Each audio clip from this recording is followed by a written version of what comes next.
يا ابني بس بقى دماغنا بتوجعني.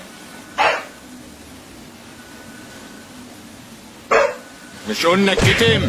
مش قلنا دماغنا بتوجعنا؟ اما انت اصل افتى صحيح. هو انت ايه حكايتك؟ مخك تخين عليه دهن ما بتفهمش، ضحكت علينا العالم. الكتم هتلاقي الكتمه تكتمك.